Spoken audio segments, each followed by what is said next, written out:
The Great Hall of the Galactic Council was the largest room ever built by any species.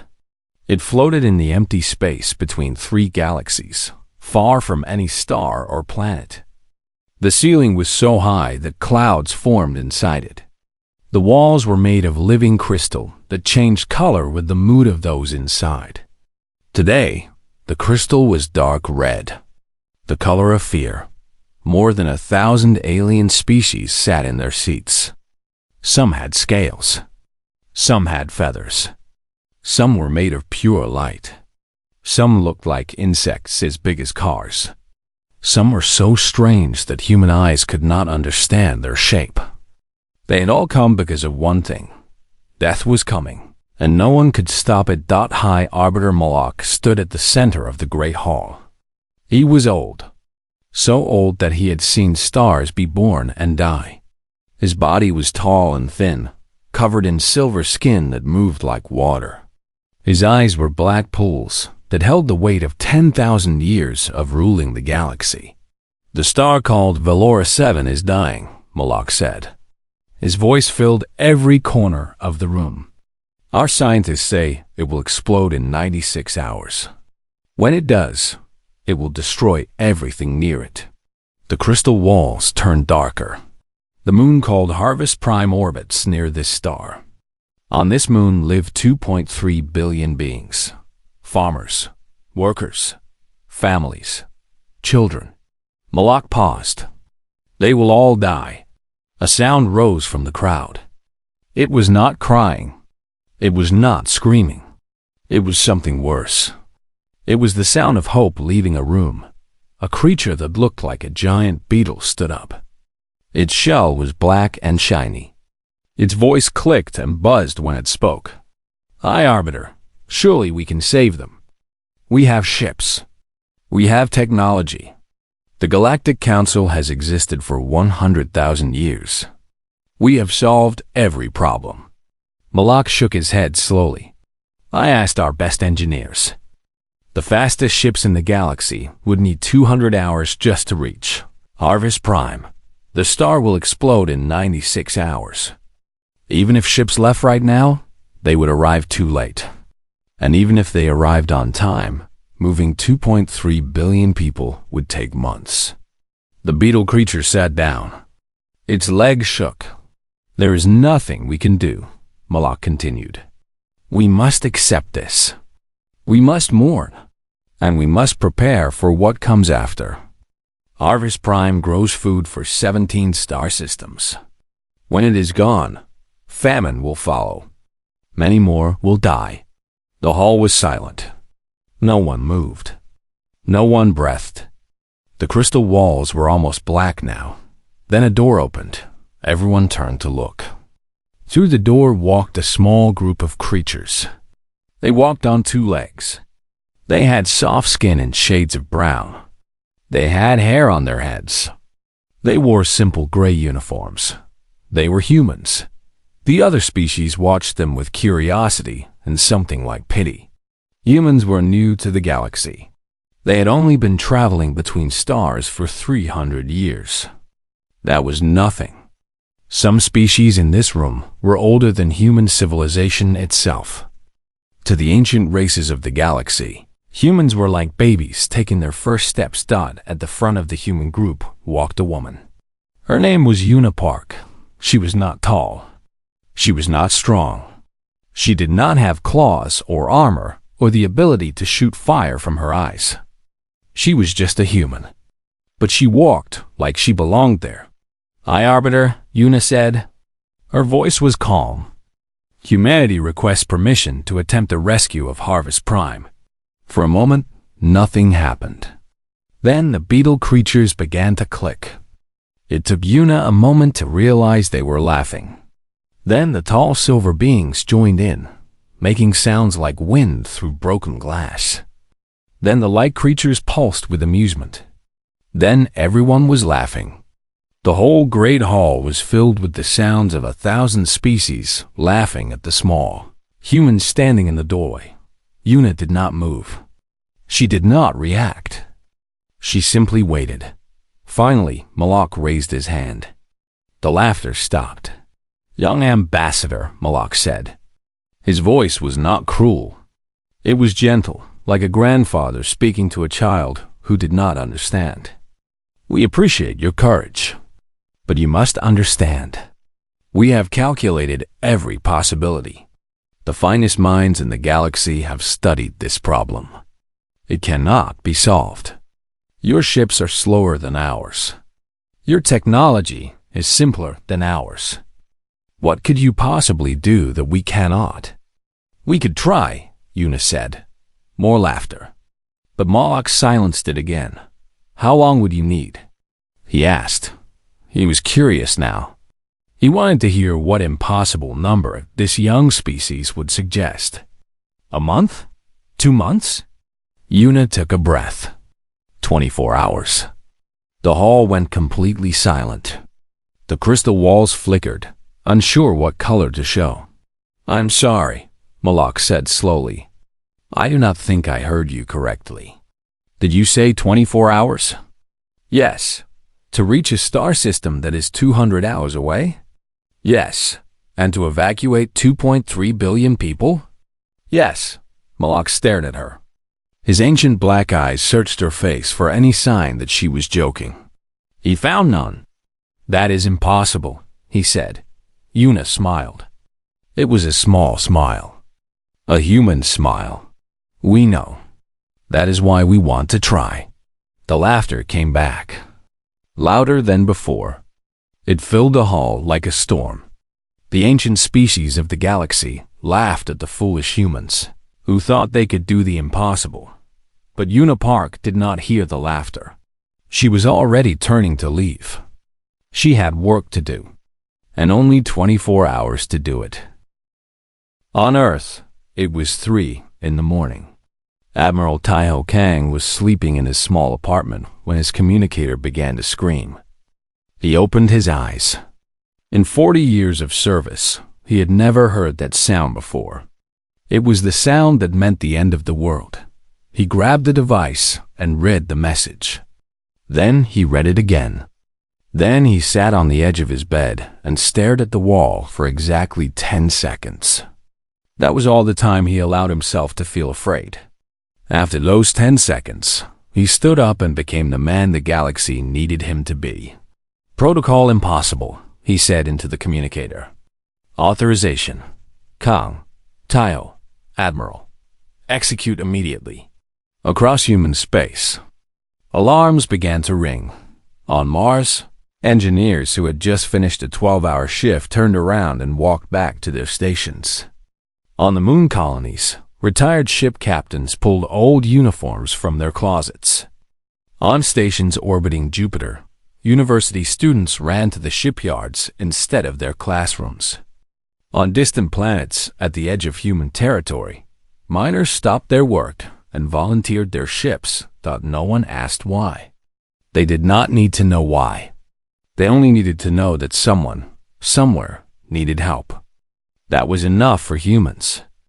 It had always been enough. Admiral Kang arrived at Fleet Command.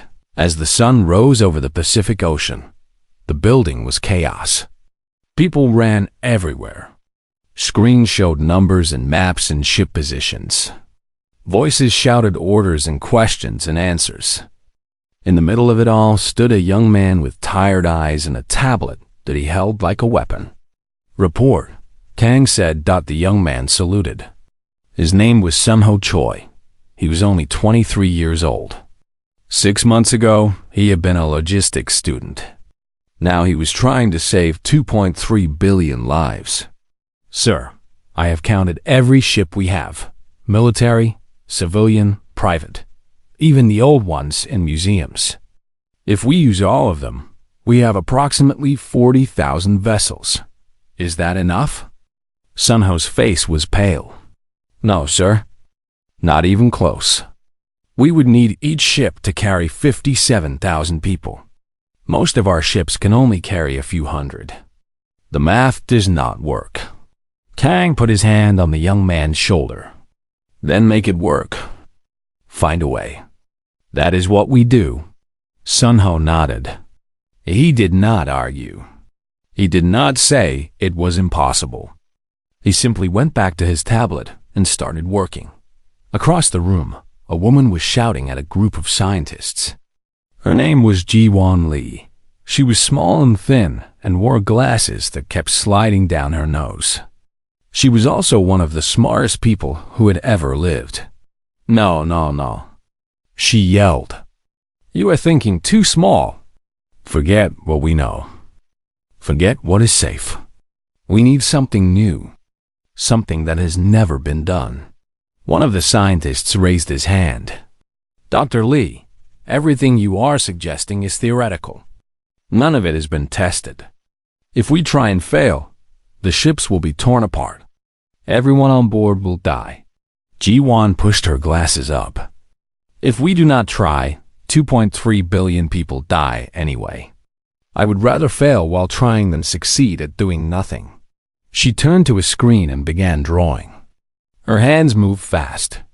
Equations appeared and disappeared. Diagrams formed and reformed. The other scientists watched in silence. Chain-linked warp bubbles, she said finally. We connect all 40,000 ships with energy tethers. We synchronize their warp cores. When they jump together. The combined energy should multiply the speed. Should? Someone asked. The math says it might work. Might is not good enough. Ji-Won turned and looked at the scientist who had spoken. Her eyes were hard. Might is better than impossible. Might is better than giving up. Might is all we have.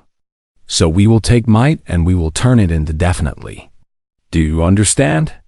No one argued with her after that. In another part of the building, Sun-Ho was still working on his impossible problem. He had not slept. He had not eaten. His eyes burned and his hands shook, but he kept typing. A young woman sat down next to him. Her name was Narration.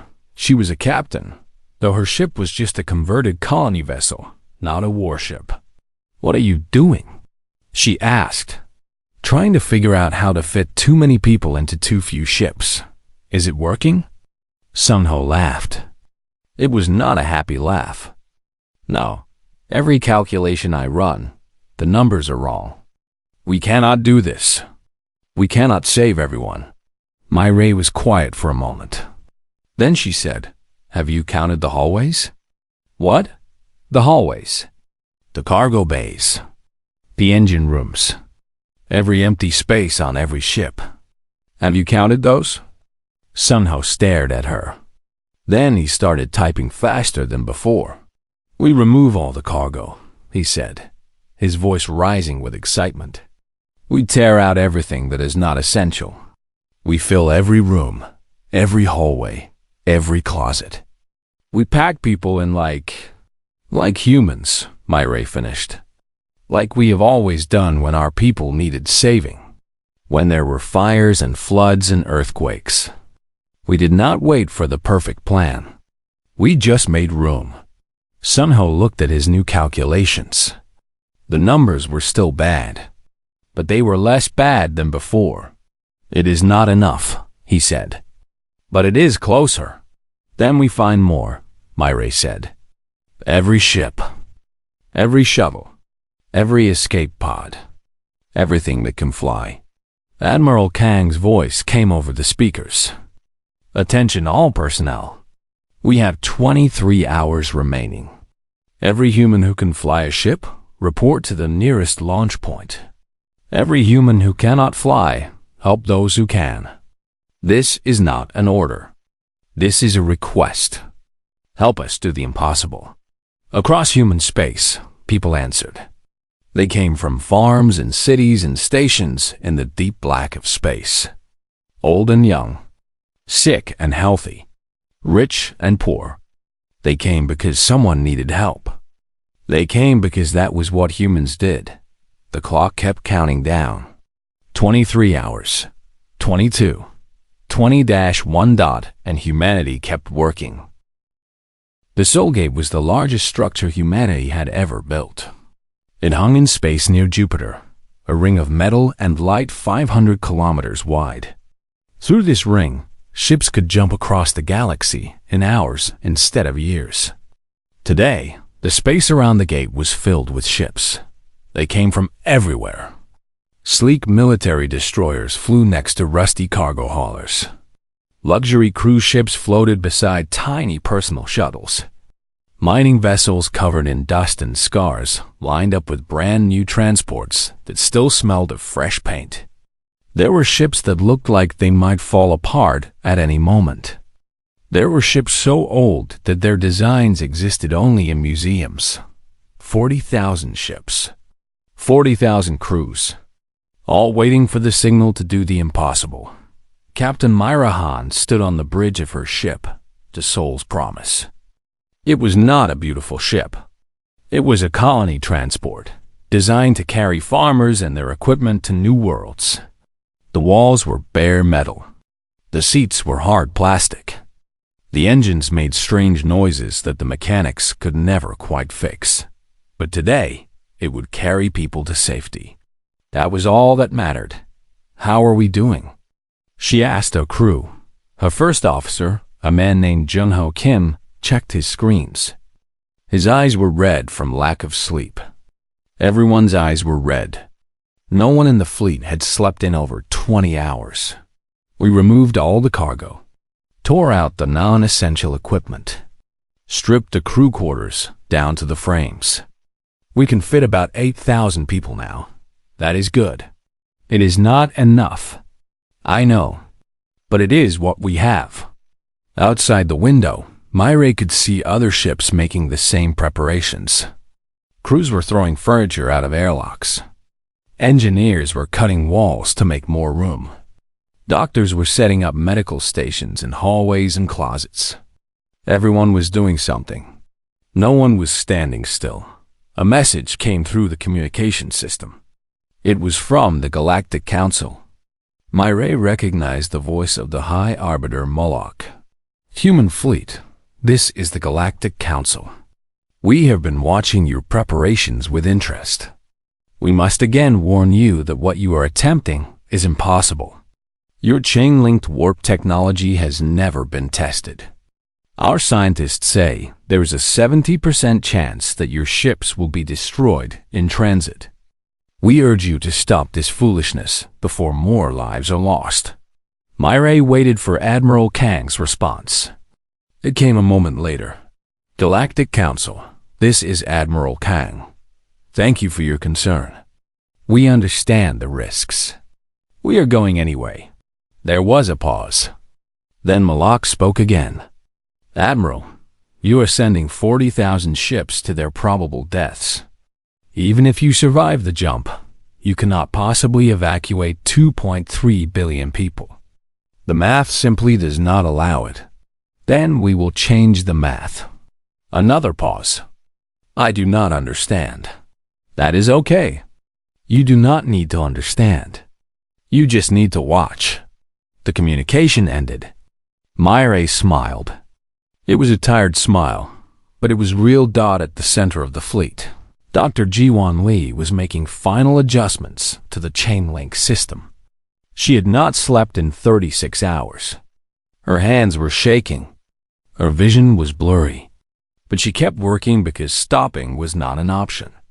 Connection to ship 40,000 confirmed, her assistant said. All vessels are linked. Ji-Won looked at her screens. 40,000 ships, all connected by invisible threads of energy. When she gave the signal, they would all jump together. Their combined power would push them through space faster than any ship had ever traveled, or it would tear them all apart. There was no way to know until they tried. Dr. Lee, Admiral Kang's voice came through her communicator. Are we ready? Ji-Won took a deep breath. Yes, sir. As ready as we will ever be. What are our chances? She thought about lying. She thought about saying something hopeful. But Kang deserved the truth. 30% chance of success. 70% chance of catastrophic failure. There was silence on the other end. Then Kang said, those are better odds than doing nothing. Begin the sequence. Ji-Won's fingers moved across her controls. All ships, this is Dr. Lee. Initiating chain link warp sequence in 60 seconds. Synchronize your course.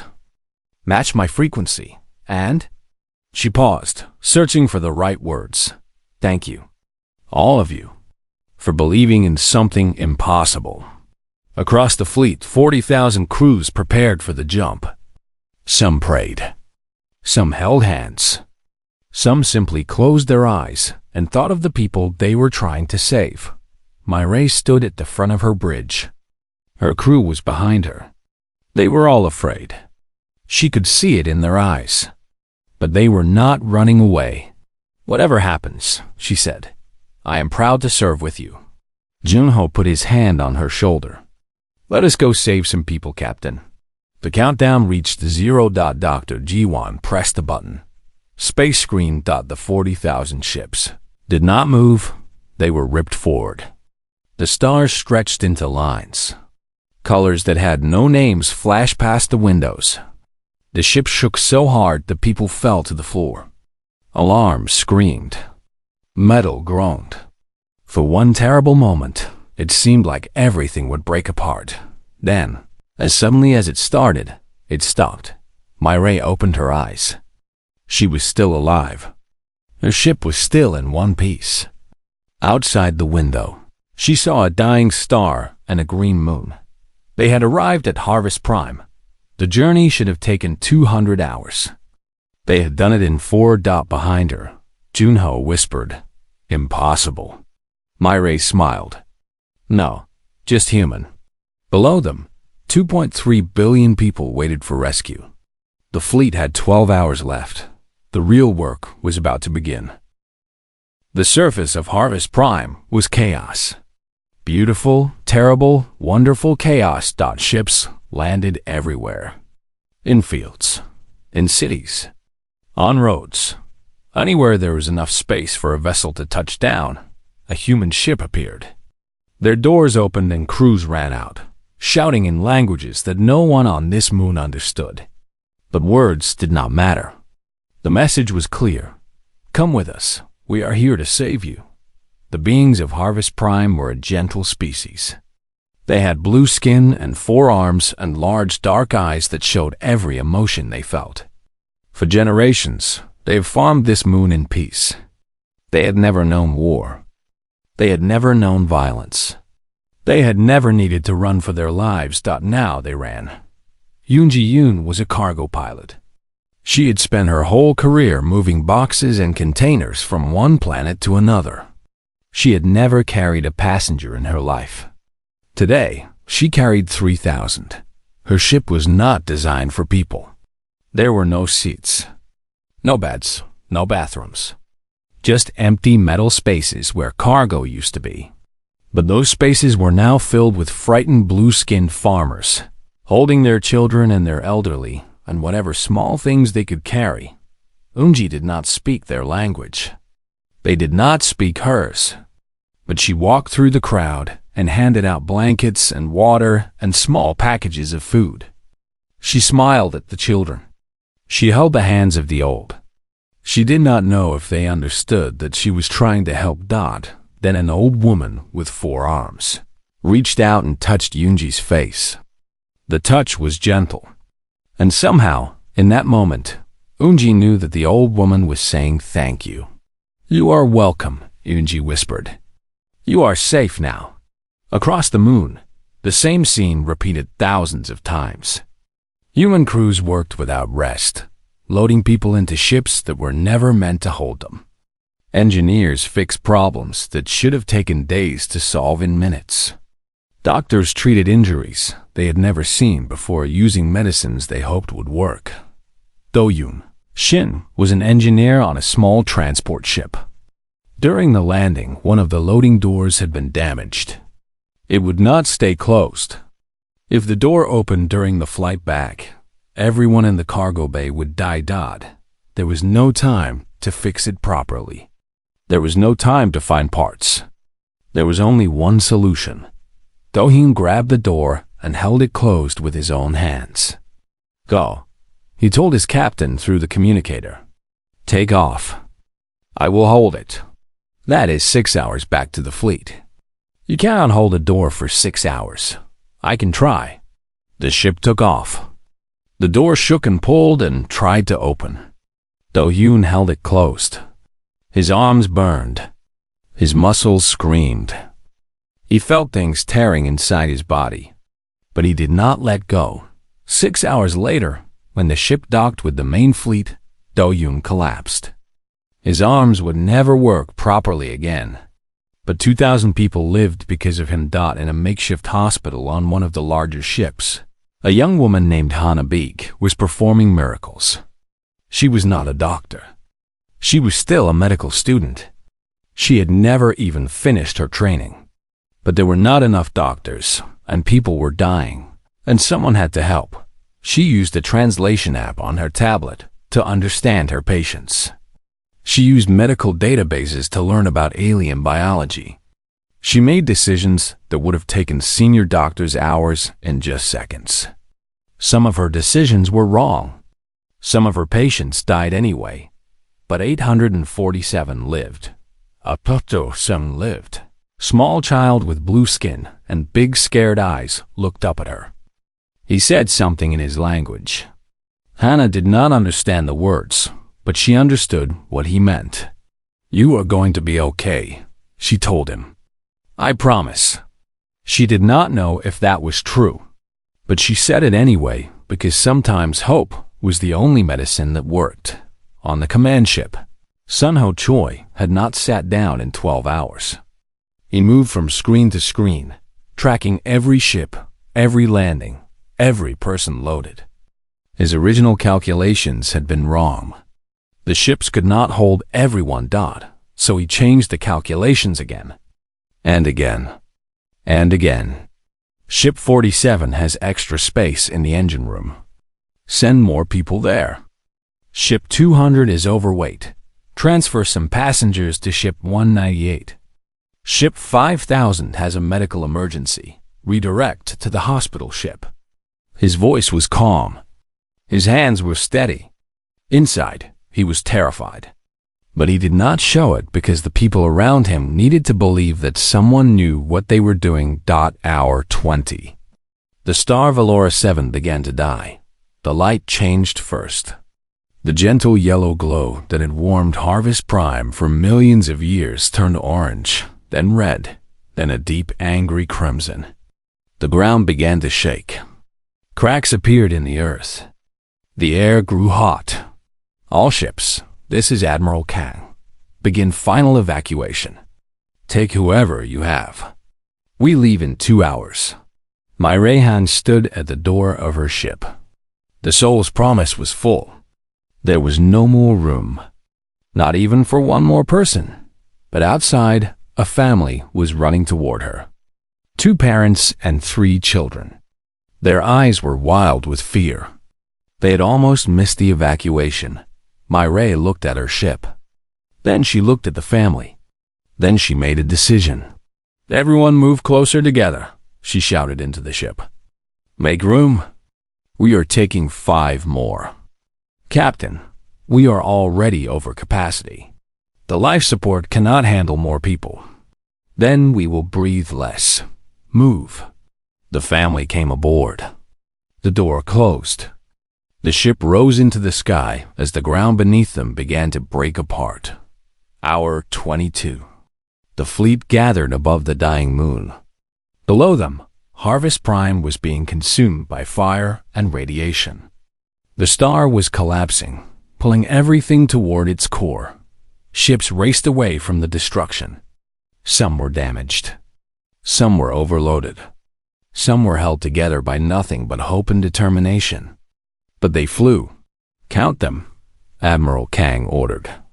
"Count everyone." Sun Ho's fingers flew across his screens. The numbers came in slowly at first, then faster and faster. 2.3 billion, he said finally. His voice cracked. "We got them all. Every single one." For a moment, no one on the command ship spoke. Then someone started crying. Then laughing. Then everyone was doing both at the same time. They had done the impossible, but the cost was not yet known. Behind them, 847 ships had been destroyed by the radiation. 12,000 humans had given their lives so that others could live. The impossible had a price, and humanity had paid it.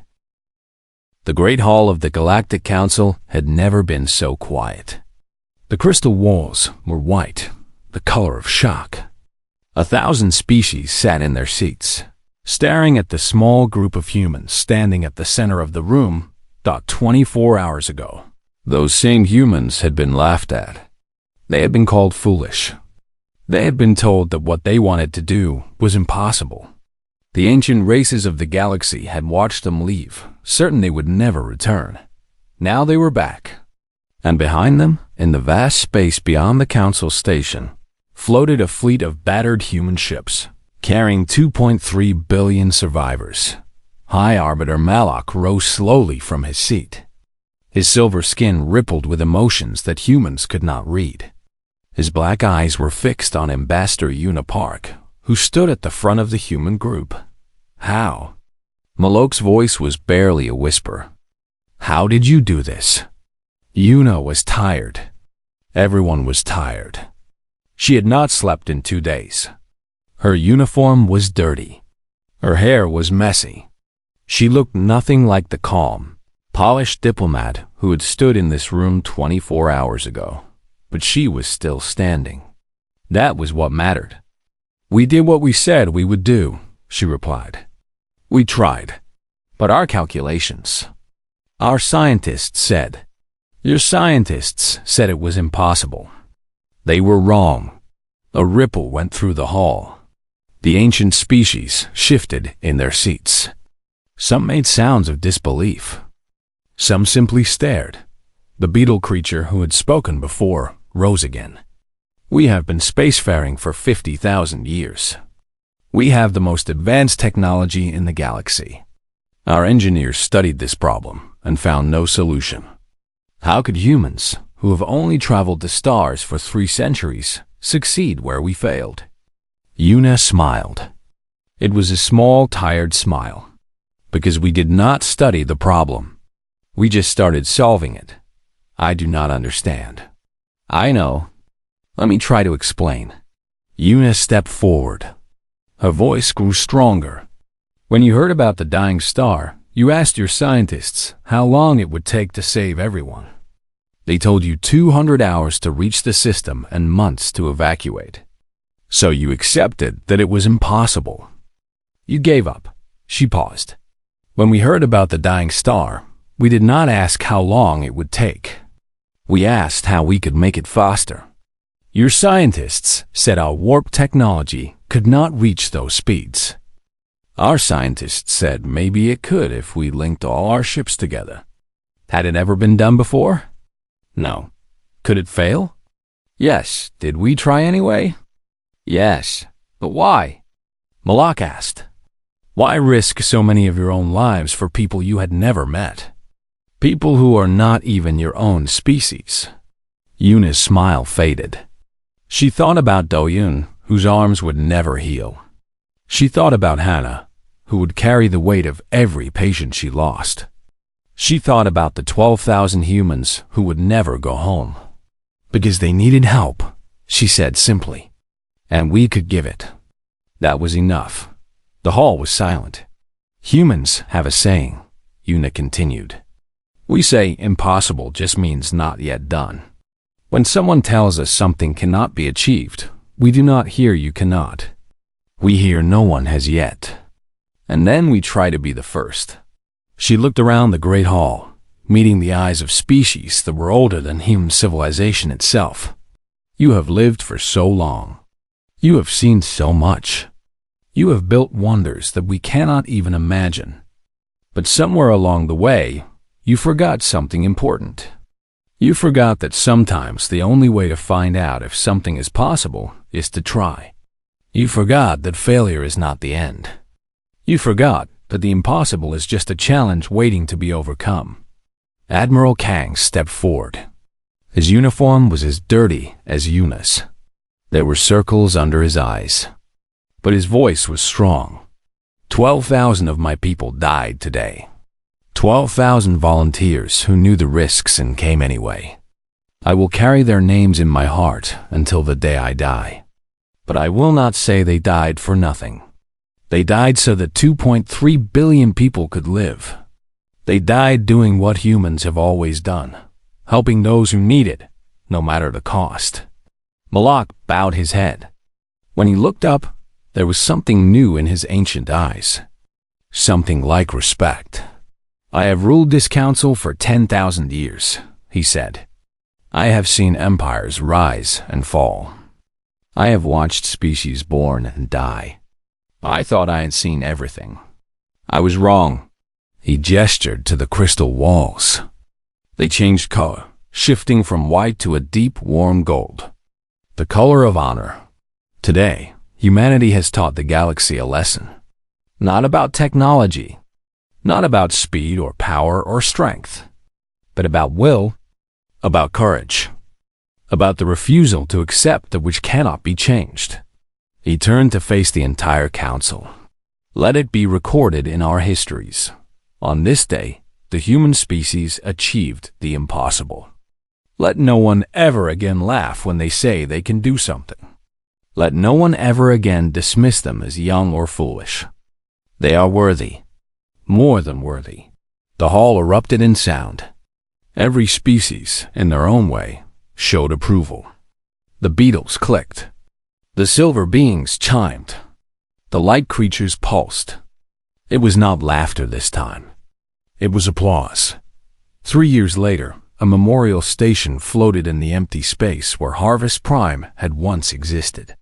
Representatives from 17 star systems gathered there every year to remember. At the center of the station stood a statue. It showed a human hand reaching upward, fingers stretching toward the stars. The hand was not beautiful. It was rough and worn, with scars on the palm and dirt under the nails. It was a working hand, a saving hand. The inscription at the base read, "They said it was impossible." Humanity answered, "Watch us." Admiral Taiho Kang, now retired, visited every year. He would stand before the wall of names, 12,000 names, each one carved in gold and remember. One year, a young member of the blue-skinned species approached him. She was small, barely reaching his chest. Her dark eyes were serious. "You saved my grandmother," she said.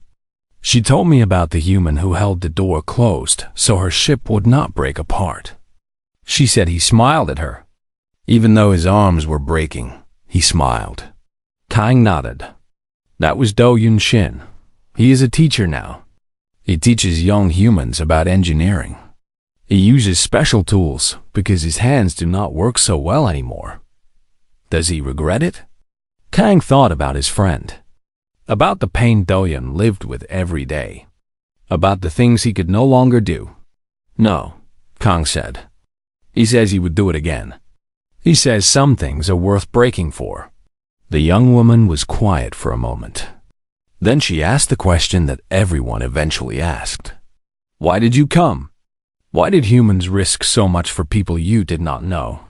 Kang looked at the statue. At the reaching hand. At the names of the dead. He thought about Yuna's speech to the council. He thought about all the words he could say. But in the end, the answer was simple. Because you needed us, he said. And we were there. That is what humans do. That is who we are. The young woman nodded slowly. Then she did something unexpected. She reached out with all 4 of her arms and hugged him. Kang stood still for a moment. Then he hugged her back. Above them, the stars shone bright. Somewhere out there, 2.3 billion people were living their lives. Farming, building, loving, growing. They were alive because humans had refused to accept the impossible. And that was enough. That was everything. The end.